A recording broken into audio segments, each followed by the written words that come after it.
من مدينة الغردقة ملتقى الحضارات، وتحديدا من مكتبة مصر العامة بالغردقة. موجودين معاكم وفعاليات اليوم الثقافي المصري الإندونيسي، ويسعدنا اللقاء بالدكتور وليد البرقي محافظ البحر الأحمر وسيادة السفير الإندونيسي في القاهرة. برحب بحضرتك يا سيادة المحافظ. اهلا بحضراتكم والساده المشاهدين. برحب بحضرتك. Syukron, syukron. I'm very happy to be here, and now it's my first time in Uganda, but of course I'm going to engage everything, including I got the very best opportunity to meet His Excellency the Governor of Red Sea. Thank you very much, and we are going to explore everything. ثانك يو. سياده المحافظ، دايما بنقول ان الثقافه هي اقصر طرق التفاهم ما بين الشعوب، وموجودين النهارده داخل اليوم الثقافي المصري الاندونيسي. تقييم حضرتك لهذه التجربه، وقد ايه ده بيقرب الثقافات ما بين الشعوب؟ ده تأكيد على كلام حضرتك. الثقافة والسياحة هي مثال وعنوان لتلاقي الشعوب، وإن احنا نتقابل ونعرف ثقافات بعض ونتعرف على بعض بشكل طويل. العلاقة بيننا وبين أندونيسيا علاقة طويلة وممتدة من زمان. نفتكر من الخمسينات والستينات كان في علاقات قوية جدا، وكان في تآخي موجود بشكل كبير، موجود ومستمر. يمكن كنت بتكلم مع معالي السفير النهارده على قد ايه من ولادنا من اندونيسيا موجودين عندنا في مصر، بيدرسوا في الازهر، بيدرسوا في جامعاتنا المصريه، وطول الوقت العلاقه بيننا ممتده طويله.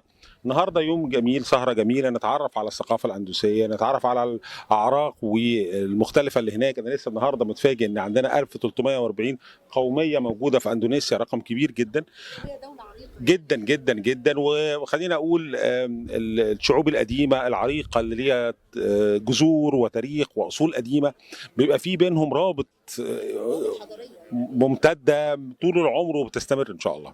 نعتبر اندونيسيا هي بوابه مصر في اسيا، وايضا مصر كمان هي بوابه اندونيسيا في بالظبط كده، وفي تقارب كبير على مستوى الشعب وعلى مستوى القيادات السياسيه. لا، العلاقه ممتده وطويله جدا. سيادة السفير، طبعا دولة مصر ودولة إندونيسيا ما بينهم علاقات حضارية قديمة، هم حضارات قديمة في العالم القديم، وأيضا ممتدة هذه العلاقات حتى الآن. يعني فلسفة إقامة مثل هذه الأيام الثقافية وعرض ثقافات ما بين الشعوب إيه؟ وأنا عارفة أن أنتم بتروحوا محافظات كتير وبتحاولوا تعرضوا الثقافة الإندونيسية في كل مكان في مصر. يعني Indonesia mempunyai hubungan budaya, hubungan diplomatik yang sangat panjang dengan Mesir. Dengan adanya kegiatan seperti ini, apa sebenarnya visi, misi, dan tujuan diadakannya kegiatan seperti festival malam ini? Pertama, saya ingin menyampaikan bahwa hubungan Indonesia dan Mesir yang sudah sangat lama terjalin dan meningkat sampai dengan tahun lalu ditandatangannya strategic partnership antara Presiden Abdel Fattah El-Sisi dan Presiden Prabowo. Kita ingin membuka lebih luas hubungannya termasuk ke daerah-daerah, termasuk ke region of the Red Sea, di mana His Excellency Governor of the Red Sea to lead the region, and we are going to have a very engaging the people economically, culturally, everything we are going to explore. طبعا كما عرفنا أن العلاقات إندونيسيا مصرية علاقة وديدة قوية مسيرة طويلة من قديم الزمان. ففي قمتها يعني توقيع البروتوكول الشراكة الاستراتيجية بين الرئيس الإندونيسي برابو سوبيانتو مع فخامة الرئيس عبد الفتاح السيسي. طبعا سننفذ هذه الشراكة الاستراتيجية ونوسع المجال، ليس فقط في المجالات الثقافية وإنما أيضا في المجالات الاقتصادية والمجالات التعليمية والمجالات أخرى داخل هذه الشراكة، من ضمنها أيضا الزيارات لتلك المحافظات داخل مصر، وأيضا إقامات هذه الفعاليات مثلها فعاليات اليوم. And inshallah, I'm going to have a promise that to come here again and again because Hurghada, particularly the capital of Red Sea, is very beautiful. Very happy. دكتور وليد، بنتكلم على قدرة محافظة البحر الأحمر وتحديدا مدينة الغردقة على سياحة المؤتمرات واستقبال الدول من كل أنحاء العالم إن هم يقيموا أيضا بعض الفعاليات الخاصة بهم في على أرض المحافظة، ولا نقتصر فقط على الفعاليات السياحية أو الترفيهية. ما هو ده لازم المنظومة تكتمل. احنا مش عايزين نكون بس موجودين على قطاع السياحة فقط أو السياحة الفندقية والشاطئية. احنا بنتحرك على مجالات مختلفة من أنواع السياحة، سياحة المؤتمرات، وده عندنا كل الانفراستراكشر الجاهزة ليها، عندنا الفنادق، عندنا القاعات المجهزة لأي فعالية تكون موجودة، عندنا كمان الطقس موجود جميل طول أغلب أوقات السنة، فمناخ مناسب وظروف مناسبة إن شاء الله نفعل ده ونطوره بشكل كبير. شكرا جدا، وإن شاء الله يوم مميز نعرض ثقافتنا وكمان نستقبل الثقافة الأندونيسية إن شاء الله. شكرا لحضراتكم. Thank you. Thank you very much. Thank you. Can I say one again? Saya tidak akan pernah ragu atas pimpinan Dr. Walid Al-Barki. Hurghada, the Red Sea akan maju pesat dan hubungannya akan meningkat tidak hanya culture tapi juga ekonomi dan yang lainnya. كنت عايزة أسأله عن انطباعه عن مدينة الغردقة طبعا أنا أترجم أول يعني انطباعات السفير. فمعالي السفير على يقين وحكومة إندونيسيا على يقين في يد معالي السيد محافظ إن شاء الله تطور مدينة غردقة وإن شاء الله محافظة غردقة الجميلة. انطباعه بقى عن محافظة الغردقة. Beliau menanyakan kesan-pesan dari kota ini dan dari Gubernur Red Sea. Ini adalah hari kedua saya di sini dan saya sudah melihat Marina, Mamsa, and of course juga termasuk bermain di laut. طبعا الليلة الثانية بتنا في مدينة غردقة الجميلة ورحت منشأتها في مارينا في ممشاها إن شاء الله هذه المدينة الجميلة جولة سياحية كاملة في كل أرجاء المدينة إن شاء الله. Dan saya melihat juga kota ini lebih bersih dari yang lain. وانطباعته عن نظافة المدينة غردقة نظافة جامدة. شكرا. Thank you.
انطلاقا من دورها الثقافي الكبير استضافت مكتبة مصر العامة بالغردقة فعاليات اليوم الثقافي المصري الإندونيسي.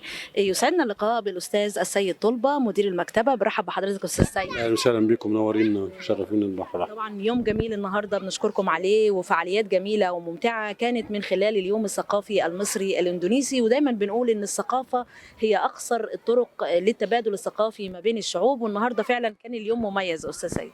نشكرك. العلاقات المصرية الأندونيسية ممتدة عبر التاريخ منذ اعتراف مصر كأول دولة عربية بعد الاستقلال الأندونيسي سنة 1945، ومصر من وقتها وابتدى دولة أندونيسيا لأنها فيها مختلف الأعراق والقبائل واللغات، وفي عدد كبير من الطلبة الأندونيسيين بيتعلموا في الأزهر الشريف، وهم كبيرة يعني. وهم بيدعموا مصر في المحافل الدوليه، وبتتفق مع مصر دايما في التعايش السلمي ونبذ التطرف والعنف ودعم القضيه الفلسطينيه ودعم مصر في القضايا الهامه في الامم المتحده.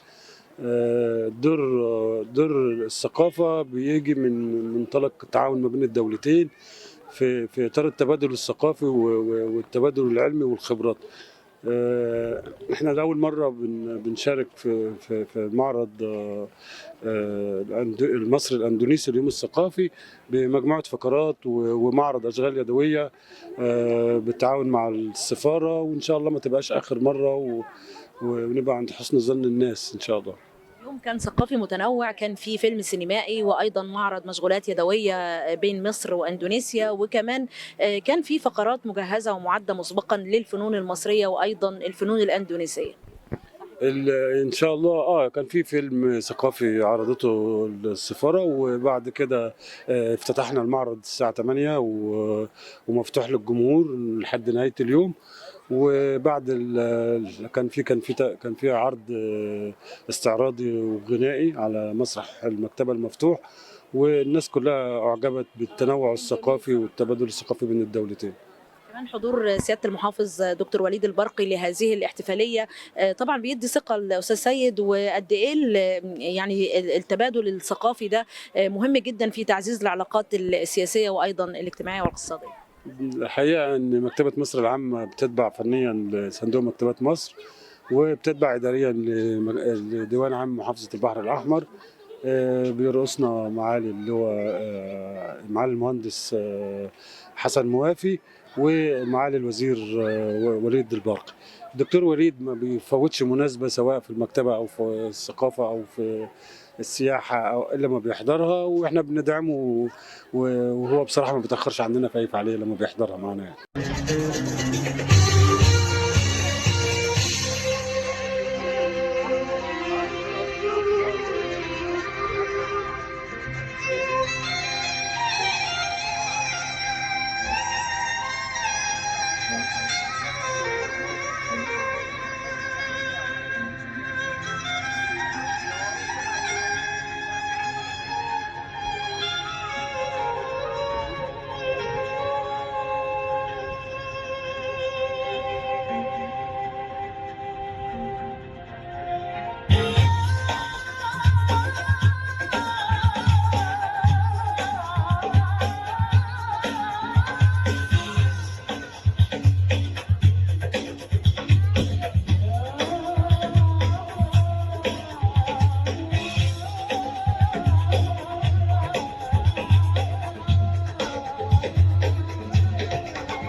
فعاليات جميلة شهدتها مكتبة مصر العامة بالغردقة من خلال اليوم الثقافي المصري الإندونيسي اللي استضافته المكتبة النهاردة. يسعدنا اللقاء بالأستاذ محمود سالم نائب مدير المكتبة. برحب بحضرتك أستاذ محمود. اهلا وسهلا، نورتونا. اهلا ليلة جميلة النهاردة عيشتوها لنا ما شاء الله، كانت الاحتفالية جميلة. وقد إيه اليوم الثقافي المصري الإندونيسي بيعكس عمق العلاقات ما بين مصر وإندونيسيا، وأيضا بيقول إن الثقافة هي أقصر الطرق للتفاهم ما بين الشعوب. ايوه طبعا، هو اليوم النهارده يعني يوم مميز. احنا اليوم يعني الايام اللي زي دي اتكررت عندنا في المكتبه كتير مع سفارات تانية. يمكن السفاره الاندونيسيه اول مره المركز الثقافي الاندونيسي ينظم معانا يوم مشترك زي ده. بصراحه كان يوم جميل جدا، ناس جميله عندهم فن وتراث وثقافه جميله جدا. يمكن شفتوا حضراتكم المعرض اللي كانوا قدموه والعروض الفنيه اللي قدموها، حاجه يعني ناس جميله جدا. وفعلا الحاجات اللي زي دي بتعمل تبادل ثقافي وحضاري بين الشعوب، محبة بين الشعوب طبعا طبعا هو الهدف الاساسي من اليوم اللي زي ده فكره التبادل الثقافي والتنوع. ان انت بتشوف الناس في الدول التانية فنهم شكله ايه، ثقافتهم شكلها ايه، حتى الحرف اليدويه والمشغولات الفنيه بتاعتهم، التعبيرات بتاعتهم، الفرح، الزعل، كل حاجه انت بتبقى عارف بالظبط. فهم بصراحه ناس جميله جدا يعني. شفنا مشغولاتهم اليدويه، وشفنا ايضا فيلم سينمائي بيعبر عن الفنون في اندونيسيا، وايضا كان العروض الثقافيه والعروض الفنيه الموسيقيه اللي كانت من دوله اندونيسيا. كمان المكتبه قدمت فنها وقدمت يعني المعروضات بتاعتها من خلال اعضاء المكتبه. والله احنا كان نفسنا نقدم اكتر من كده واحسن من كده، بس طبعا الوقت كان ضيق جدا، وخاصه ان الفتره دي تعتبر نهايه الصيف، ومعظم الولاد او البنات اللي بيشاركوا معانا في الفقرات بداوا ياخدوا اجازات علشان من المكتبه، اجازه من المكتبه عشان يبداوا الدروس بقى والاستعداد للدراسه وكده. لكن اليوم كان جميل جدا، وممكن حضور معالي المحافظ الدكتور وليد البرقي ادى يعني ثقه لليوم طبعا، وهو دايما داعم للمكتبه وداعم لكل الانشطه اللي بتنفذها المكتبه. واليوم كان الحمد لله يعني مشي بشكل كويس. مجموعه من المتطوعين والشباب شاركونا برضو في تنظيم اليوم. احنا بنحاول نخلي كل الناس تشارك معانا، لان المكتبه مش ملكنا، المكتبه ملك كل اهالي الغردقه. ده برضه بيدي يعني نوعيه او فكره عن ان المكتبه ممكن تنوع في انشطتها، مش فقط الانشطه الثقافيه والحاجات التقليديه، لكن كمان يعني حاجه زي كده. انا شايفه كل رواد المكتبه النهارده يعني عندهم انطباع ايجابي وحابين يحضروا مثل هذه الفعاليات المختلفه. هو بص حضرتك، المكتبه او مكتبه مصر العامه بشكل عام سياستها في تقديم الانشطه بيعتمد على المزج بين النشاط والثقافه. فكره ان انا بعمل جذب للجمهور من خلال الانشطه الفنيه والانشطه الثقافيه والانشطه الاجتماعيه والكورسات والتدريبات، كل دي حاجات لو انا قدمت الكتاب لوحده مش هلاقي حد، لان حضرتك عارفه دلوقتي احنا في عصر الموبايل والتكنولوجيا. فالكتاب علشان خاطر يحضر لازم بنحضر حواليه مجموعه من الانشطه الفنيه اللي بتعمل جذب، سينما اطفال، كرتون، عرض مسرحي، عرض فني. يوم جميل زي ده الناس هتيجي تحب المكتبه، لان بتلاقي في المكتبه حاجات مختلفه.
الحقيقة إن الثقافة دايما بتقرب ما بين الشعوب، ودايما بتعطي مساحات كبيرة للتفاهم وللتقارب.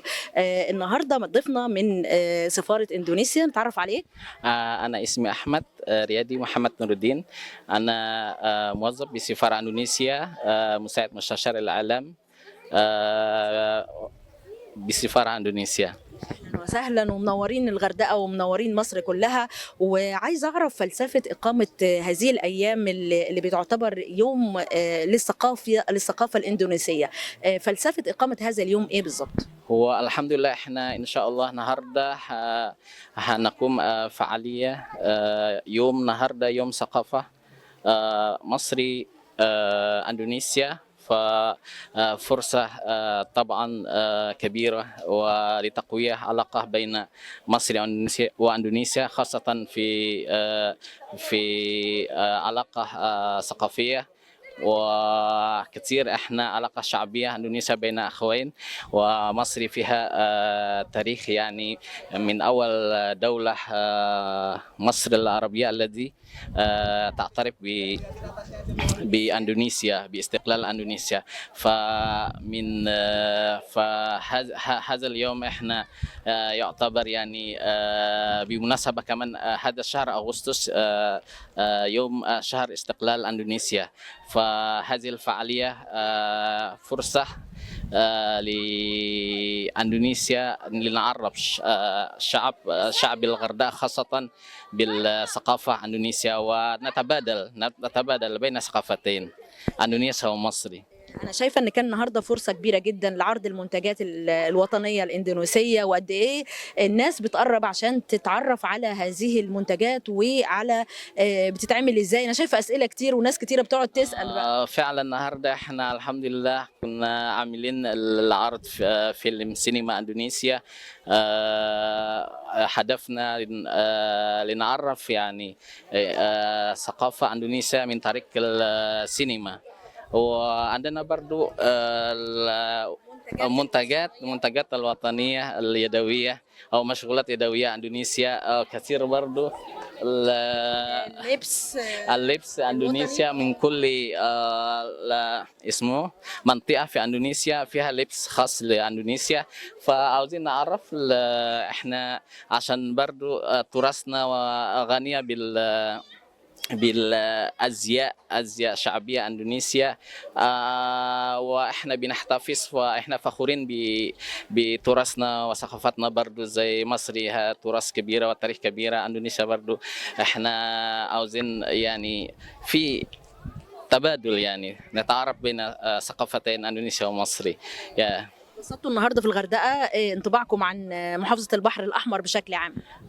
ما شاء الله مدينة غردقة احنا مبسوطين جدا النهارده. احنا متواجدين في مدينة غردقة وخاصة في مكتبة مصر العامة بالغردقة. ونشكركم جدا على هذه الوقت هذه البرنامج احنا تستضيفها في هذا المكان الجميل والرائع. ونشكر لمصر. احنا بنحب مصري يعني بسم الله ما شاء الله. احنا عارفين تاريخ كبير يعني احنا من اطفالنا صغيرين احنا بندرس تاريخ مصر القديمه مصر الحديثه مصر الاسلاميه. يعني احنا يعتبر مصري بلدنا الثانيه. احنا كمان بنعتبر اندونيسيا دي يعني اقرب بلد لينا في اسيا وبوابتنا لاسيا زي ما بنقول كده، وكلنا بنعتز باندونيسيا وبثقافتها وباشخاصها اللي بيمتازوا دايما بان هم بالخلق العالي وبالعلم وبكل الحاجات الحلوه. بنشكركم جدا على هذا اليوم ونتمنى يتكرر ان شاء الله في محافظات ثانيه. ان شاء الله نشكركم جدا مره ثانيه. نشكركم مكتبنا نشكركم مدينه غردقه نشكركم كل الشعب غردقه مواطن غردقه على حضورهم. وإن شاء الله مرة جاية نشوفكم إن شاء الله. من مدينة الغردقة ملتقى الحضارات موجودين معاكم في اليوم الثقافي الإندونيسي اللي موجود في مكتبة مصر العامة بالغردقة، ومعانا ضيفتنا شهلة. السلام عليكم، أنا شهلة وعايشة. مرحبا. طبعا منورين مدينة الغردقة. ما شاء الله. أنا عايزة أعرف انطباعك عن اليوم النهاردة. اليوم حلو ووحش، أنت شايفة اليوم عامل إزاي النهاردة؟ النهاردة يعني اليوم يعني جيد جدا، حلوة جدا. المصرية حرقة يعني حلوة جدا. طيب إيه اللي عجبك النهاردة؟ أنت شايفة كل الناس بقى جاية تتفرج وتشوف المنتجات وتتصور بيها. كله حلوة كله يعني مصريين أحسن الناس. عايزة أعرف المنتجات بتاعتكم إيه اللي أنت يعني حابة تكلمينا عنه النهاردة؟ ممكن ده ورد النيل ده يعني لسجادة لأصولي. ده من ورد النيل. من ورد النيل. أيوة من إندونيسيا. لون متداخل يعني. لون غامق ولون فاتح. أيوة صح كده. وده بيد نعمله بيد كله. بالإيد كله صناعة يدوية. أيوة هاند ميد كله. ده برضو هاند ميد. ده هاند ميد. أيوة برضو من ورد النيل. دي شنطة. دي شنطة. ودي طبعا رسومات. رسومات إندونيسيا. وده يعني لباس يعني لباس إندونيسي لعروسة أم في حفلة كده. ده لبس يعني مناسبة. أيوة مناسبة. وده مثله تطريز يدوي هاند ميد. وده يدوي وده ليس يدوي. ده بس يدوي. هاند ميد. وهذا شكله وجهه. ده قناع ماسك. جميل. بس ده مرأة. ده للمرأة. قناع مرأة. الأحمر للمرأة. كل الكبير مرأة والصغير رجال. طفل بس رجال. ولد. أيوة. وده من إندونيسيا برضو. ده ليس نعم نسمي كده تحرك كده عروسه تتحرك. يا تمام ده حلو في في حفلة في برنامج هذا ده حلو قوي. حلو قوي وده طبعا علم اندونيسيا طبعا علم اندونيسيا. علم إندونيسيا. منورين والله، منورين الدنيا. عايزه اشوف اللبس ده. ممكن لو سمحت ممكن واحد ده من إندونيسيا يعني لباس بصي الالوان جميله. نعم ده هاند ميد برضو بالنول يعني بيتعمل. نعم جميله. كيف ده لباس لمرأة للمرأة. أنا شايفة بصي كل الضيوف هنا اللي موجودين من محافظة البحر الأحمر كلهم بيلبسوا اللبس الخاص بالبيكو كده. أنت فرحانة بده؟ فرحانة جدا أنا فرحانة عشان ده المصريين يحبوا إندونيسيا. أنا فرحانة جدا. أنا أشرف شكرا. معانا ضيفنا نور فؤاد من السفارة. برحب بحضرتك. اهلا وسهلا. انا نور فؤاد من سفاره اندونيسيا. دايما بنقول كده ان الفنون دايما بتعكس تنوع الثقافات والحضارات.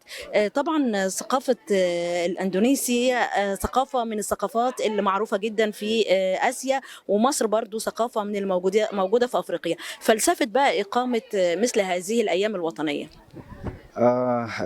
إقامة مثل هذه الفعالية للتقريب ما بين الشعبين الأندونيسي والمصري، عشان احنا طبعا عندنا جذور من العلاقات الثنائية التاريخية ما بين مصر وإندونيسيا، ومصر من أول دولة تعترف باستقلال إندونيسيا أيام 48.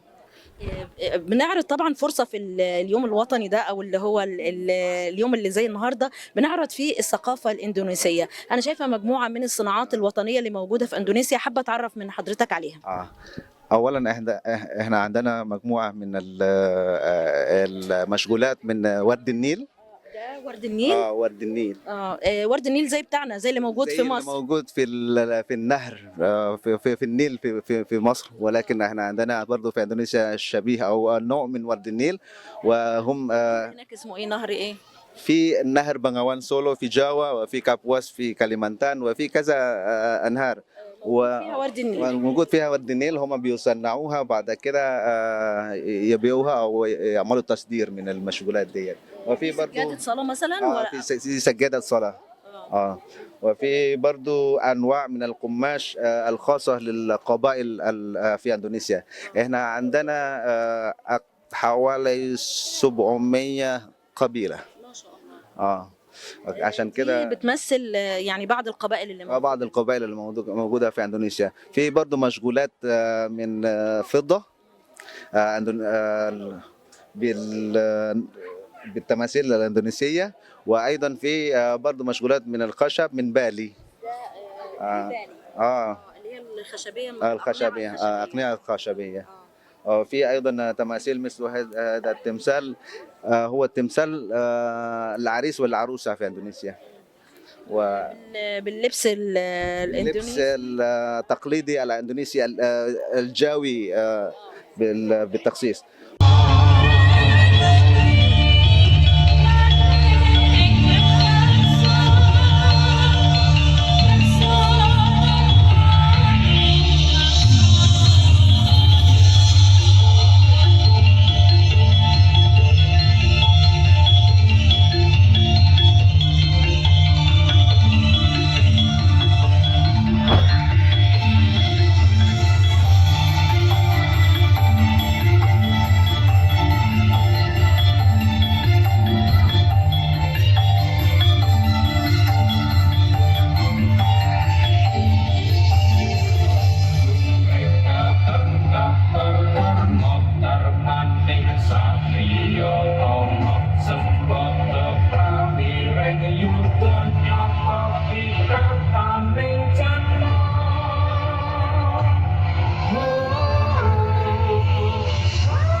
نشكركم مشاهدينا ونلقاكم الأسبوع القادم في سر جديد من أسرار البحر الأحمر.